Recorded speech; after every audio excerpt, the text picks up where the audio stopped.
Boa noite, seja bem-vindo a mais esta edição do programa O Parlamento, que procura mantê-lo informado sobre a vida, dinâmica e o dia-a-dia da Assembleia Nacional. Acompanhe desde já o desenvolvimento das matérias que preparamos para si.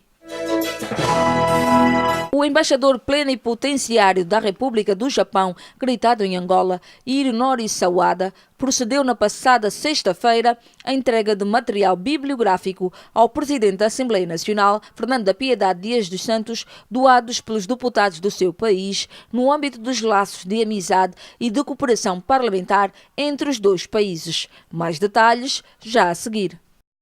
Para o embaixador plenipotenciário da República do Japão em Angola, o gesto simboliza o reconhecimento dos parlamentares do seu país pelo acolhimento por parte dos homólogos angolanos a quando da visita efetuada em janeiro último ao nosso país. São 24 livros e 17 revistas que vão permitir aos utentes da Biblioteca da Assembleia Nacional aprofundar cada vez mais o conhecimento sobre a realidade japonesa. Espero que esses livros e informações sobre o Japão possam contribuir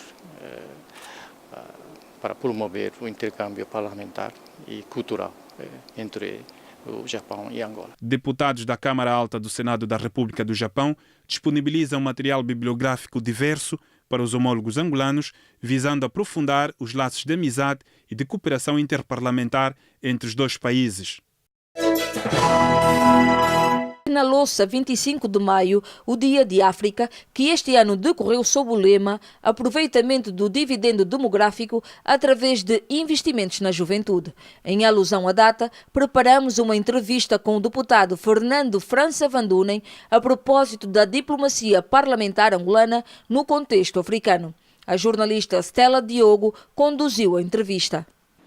Seja bem-vindo a mais uma edição do Espaço Entrevista. É nosso convidado o deputado França Van Dunen, a quem lançamos o desafio de falar sobre a interação entre o Parlamento angolano e os demais parlamentos africanos, e não só. Doutorado em Direito, o deputado França Van Dunen exerceu vários cargos de relevo. Além de primeiro-ministro, foi ministro da Justiça, ministro do Plano, vice-ministro das Relações Exteriores e embaixador da Organização de Unidade Africana, atual União Africana, na ONU. Exerceu ainda o cargo de presidente da Assembleia Nacional e primeiro vice-presidente do Parlamento Pan-Africano. É neste momento professor da Universidade Católica de Angola e integra a 4ª Comissão de Trabalho Especializada da Assembleia Nacional. Boa noite, obrigado por ter aceito o nosso convite. Muito boa noite e obrigado. Como avalia a relação do Parlamento angolano com os demais parlamentos africanos? As relações entre o Parlamento angolano e os outros parlamentos africanos, e não só, é excelente. Nós temos uma rede de cumplicidade com quase todos os parlamentos do mundo. Senhor deputado, fale-nos da importância do Parlamento Pan-Africano e, sobretudo, das vantagens da sua transformação de órgão consultivo para órgão legislativo. Como sabe, o Parlamento Pan-Africano aparece no quadro de uma iniciativa que tinha sido tomada pelo chefe de Estado e que foi concretizada pelo presidente Joaquim Chissano, quando ele foi presidente em exercício da União Africana. O Parlamento Pan-Africano aparece para ser uma espécie de órgão legislativo da União Africana. Mas os pais fundadores da União Africana e do Parlamento Africano acharam que era preciso trilhar esse caminho por etapas. Numa primeira fase haveria só o papel consultivo e depois, numa segunda fase, que está mais ou menos a começar agora, o Parlamento Pan-Africano teria um papel legislativo, mas mesmo assim isso foi limitado à apresentação, à proposição de leis modelo para todo o continente. Mas, de facto, o que é que irá mudar com esta transformação em órgão legislativo? Em primeiro lugar, vai poder fazer as propostas de leis modelo que servirão nas várias matérias para, evidentemente, poderem ser aplicadas por todos os parlamentos africanos. Por exemplo, falou-se da questão da polícia. a maneira como as polícias devem agir, em que quadro se deve ou não respeitar não só os direitos individuais, como também os direitos do homem em geral. Tudo isso vai servir a que as leis sobre determinadas matérias devem ser comuns, devem ter pelo menos um tronco comum, porque é preciso não esquecer que nós fomos vítimas de colonizações diferentes. Se é verdade que nós fomos colonizados pelos portugueses, não é menos verdade que houve uma colonização britânica e uma colonização francesa. A colonização francesa utilizou o sistema de administração direta, quer dizer, eram os franceses que queriam para as colónias mandar e os africanos eram, por assim dizer, os súbditos. Mas na colonização britânica foi diferente porque utilizou-se a máxima de Lord Lugard na Nigéria, por exemplo. Quer dizer, em vez de fazer a administração direta, eles deixavam as autoridades tradicionais dominar, governar o seu povo, e eles vinham por cima e dominavam esses dirigentes tradicionais. Portanto, essas experiências coloniais diferentes também nos puseram numa situação diferente.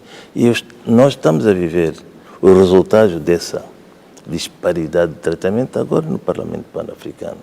Porque enquanto do lado dos países, digamos, anglófonos da África do Leste há uma maior unidade, no que toca, por exemplo, à África Austral, nós viemos dos portugueses. Os outros vieram dos anglófonos. Não há uma grande sintonia em relação a muitos problemas. E isso é um dos assuntos que vamos ter que resolver, e através dessa edição ou adoção de leis modelo, talvez possamos conseguir isso o mais depressa possível. O que pensa da transformação do Fórum Parlamentar da SADC em Parlamento Regional? Eu penso que seria uma mais-valia, e vou lhe dizer porquê. Quando nós começamos o processo de criação do Parlamento Pan-Africano, lembro de alguém me ter dito, um deputado europeu, ter dito, olha, não percorram o vosso caminho muito depressa. Nós demoramos quase 50 anos. E eu penso que ele tinha razão, porque o que nós queríamos, pelo menos o chefe de Estado, era fazer com que a integração do continente fosse o mais rápido possível. Mas nós esquecemos esses antecedentes coloniais, esquecemos a experiência e, então, não tivemos em linha de conta que as experiências eram diferentes, tanto os países que tinham sido colonizados pelos portugueses,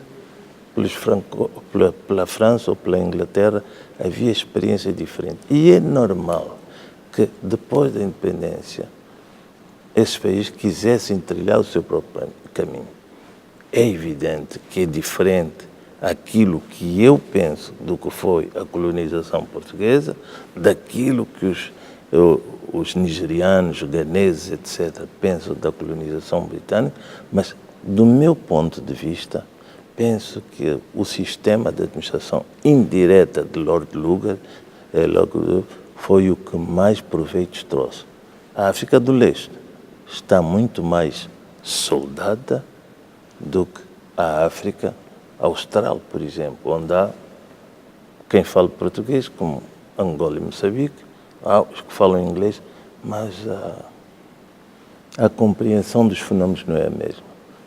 Por outro lado, também, nós chegamos à conclusão, depois, que essa integração não podia ser feita de um jato. E, por conseguinte, seria através das comunidades económicas regionais que ela se faria. Quer dizer, tentar-se-ia soldar essas comunidades económicas regionais, facilitadas, por exemplo, a antiga África do Leste, anglófona, e a antiga África francesa, francófona, etc., etc. E aqui, do nosso lado, nós teríamos que nos integrar num corpo maior que nos ultrapassa. Nós vivemos num sistema português e não é compaginável com o sistema que os outros países tinham vivido. Mas é possível ultrapassar essas diferenças? Muitas das diferenças estão ultrapassadas através de organizações como o próprio Parlamento Pan-Africano e como o próprio Fórum Parlamentar da SADC. E ainda no rescaldo das celebrações alusivas ao Dia de África, o Parlamento organizou uma exposição fotográfica no Salão Nobre da Assembleia Nacional. Confira. África, continente berço da humanidade.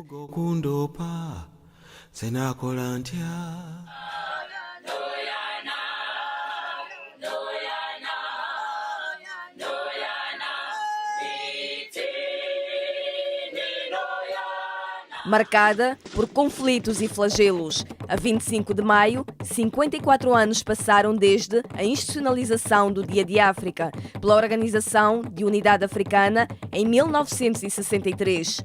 A data refere-se ao dia em que os líderes de 30 dos 32 Estados africanos independentes reuniram-se em Addis Abeba, Etiópia, com o objetivo de defender e emancipar o continente africano, libertando-o do colonialismo e do apartheid. As celebrações alusivas a esta data são realizadas na maior parte dos países do continente berço.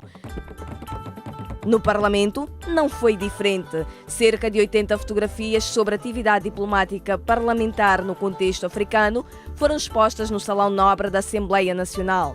Além de fotografias, a exposição disponibilizou também poemas e pensamento de líderes africanos, como Agostinho Neto, Amílcar Cabral e Nelson Mandela. Depois de percorrer os expositores, o presidente da Assembleia Nacional, Fernando da Piedade Dias dos Santos, atribuiu um significado especial à data que se assinalou.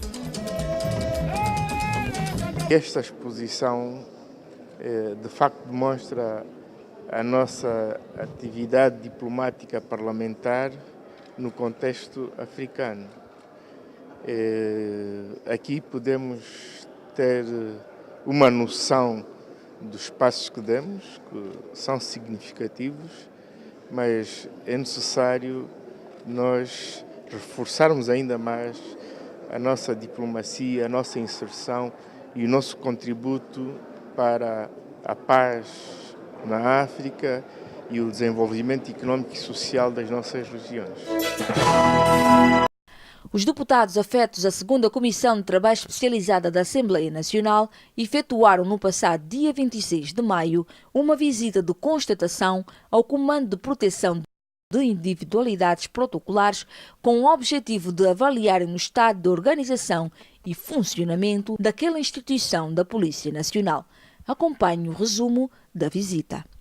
À sua chegada, os deputados da Comissão de Segurança Nacional, chefiada pelo seu presidente Roberto Leão Monteiro Ngongo, foram recebidos pelo comissário-chefe José Antônio, comandante do Comando de Proteção de Individualidades Protocolares e do Corpo de Efetivos do CEPIP. Seguiu-se depois a reunião com o Conselho Consultivo do Comando, onde os deputados foram informados sobre o estado de organização e funcionamento do CEPIP. Na sequência, os parlamentares fizeram uma visita guiada às instalações da referida instituição. A segunda secretária da Comissão de Segurança Nacional, deputada Palmira Bernardo, falou no final do encontro. Tendo em conta o momento que o país vai atravessar, queríamos saber como é que esta unidade, este comando, está a preparar assim os efetivos que farão, têm a missão de proteger os dirigentes que têm sob sua responsabilidade. E nós pensamos que, em função daquilo que estiver ao nosso alcance, nós vamos, como advogados que somos, não é? Vamos exercer o nosso poder de advocacia junto das instituições a quem de direito, no sentido de vermos assim minimizado algumas dificuldades que esta unidade nesse momento está a atravessar. Já o comandante do CEPIP, comissário José Antônio, afirmou que a visita dos deputados revela a importância que os mesmos dão ao trabalho prestado por aquele órgão. Conforme vocês puderam acompanhar, eles a fazer um trabalho que vem nos dar alguns subsídios sobre como nós devemos dar continuidade ao nosso trabalho. Também aproveitamos para apresentar algumas dificuldades que nós enfrentamos para poder trabalhar. Estamos a falar em termos de diplomas legais que devem nortear o nosso trabalho perante os nossos protegidos. Então tudo isso deu para poder dar a conhecer os nossos deputados, para ver se no próximo mandato se tem em conta esses documentos, poderão potenciar de certa forma o nosso trabalho.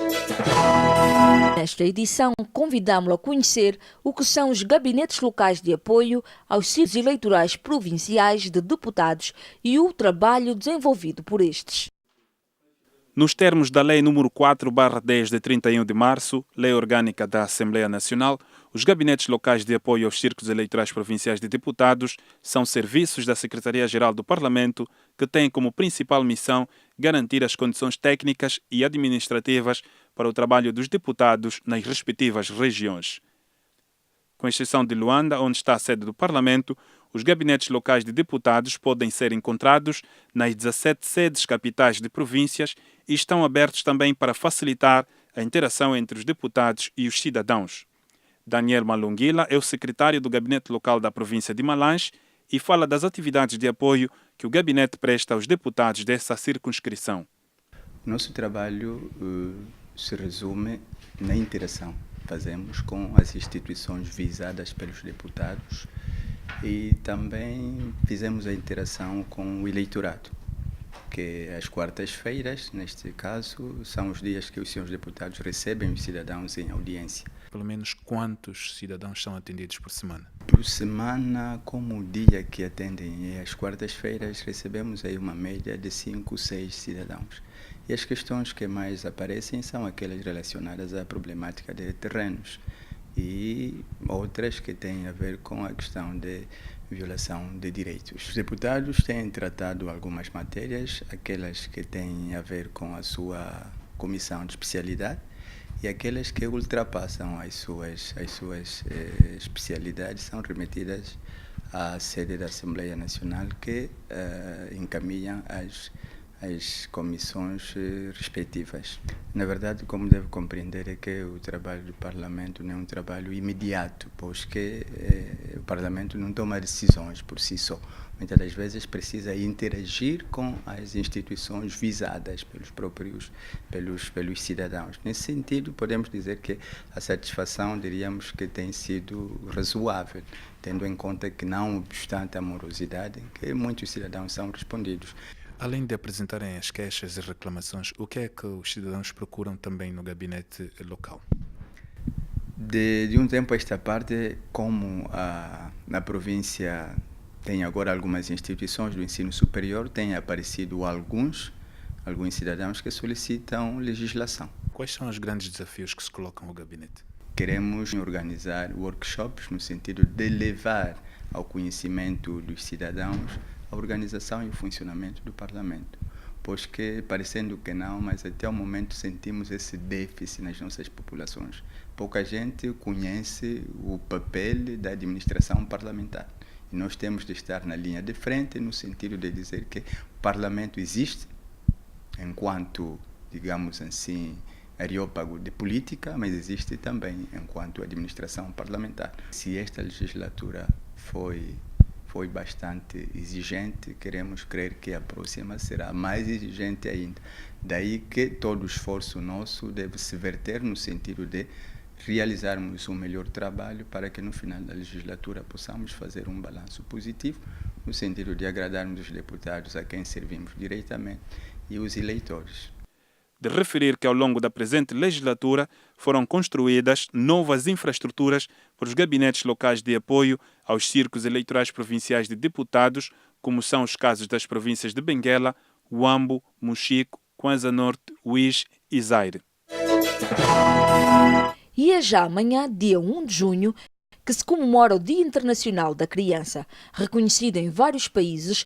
A data foi proclamada pela primeira vez durante a Conferência Mundial para o Bem-Estar da Criança em Genebra, em 1925. A rubrica Voz do Cidadão desta edição vai abordar o papel do Parlamento na defesa dos direitos da criança. Mas vejamos por agora o que os cidadãos têm a dizer sobre os direitos da criança.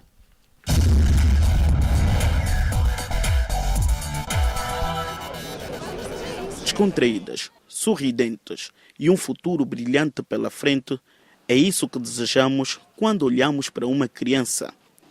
Bem informadas, as mesmas mostram que conhecem os seus direitos. A criança tem que receber amor, carinho, ela tem que também ter liberdade, mas também não pode ter muita liberdade.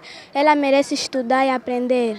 Vestuário, alimentação, carinho. E os adultos? Será que também conhecem os direitos das crianças? Vejamos o que nos diz a Dona Maria Francisco, avó do Tarcísio. Na qualidade de avó, é o carinho, o mimo, muita atenção por eles, ir à escola, ir à creche, se estiverem doentes, ir para o hospital. Muito bem. Sabia, porém, que algumas das leis produzidas no Parlamento ajudam a salvaguardar os direitos das crianças, como nos vai explicar a deputada da Comissão de Saúde, Família, Infância, Juventude e Desportos, Antigos Combatentes e Ação Social, Mariana Afonso. Começa por ser um direito constitucional, porque na nossa Constituição, no seu artigo 80, define todos os direitos que as crianças têm. Por outro lado, a Assembleia fez aprovar a Lei 25/12, de 22 de agosto, sobre a proteção e desenvolvimento integral da criança. Angola, país responsável também pela proteção da criança, ratificou a Convenção dos Direitos da Criança por via de uma resolução aprovada aqui na Assembleia Nacional, número 20/90, de 10 de novembro. Embora exista um conjunto de instrumentos jurídicos que façam com que essa proteção deva ser eficaz, ainda muita gente desconhece.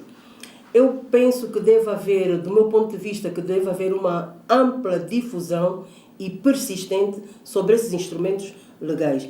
Por outro lado, é necessário uma educação contínua dos adultos. Eles são os principais responsáveis para a manutenção destes direitos. Por outro lado, é importante a responsabilização jurídica, efetiva e contundente de todos aqueles que contribuem para os maus tratos às crianças.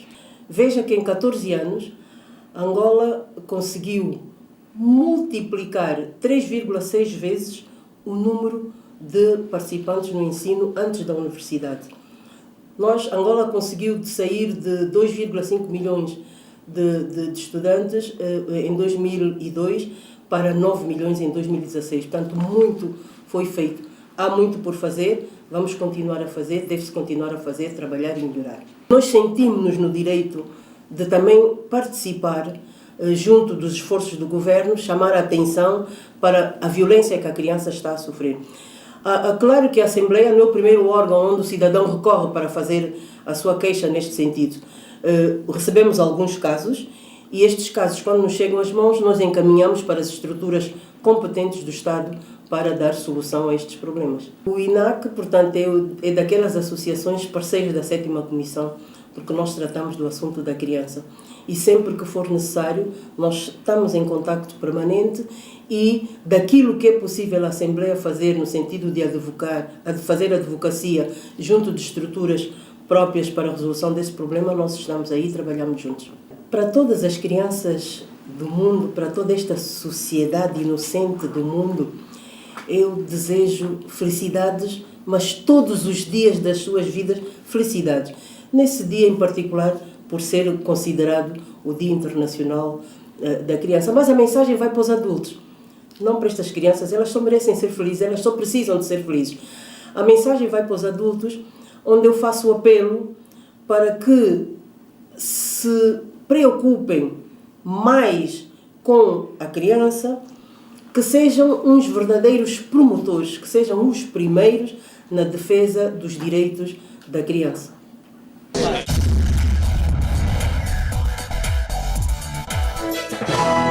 E com certeza que depois de ter acompanhado a nossa rubrica, ficou elucidado sobre o papel do Parlamento na defesa dos direitos da criança.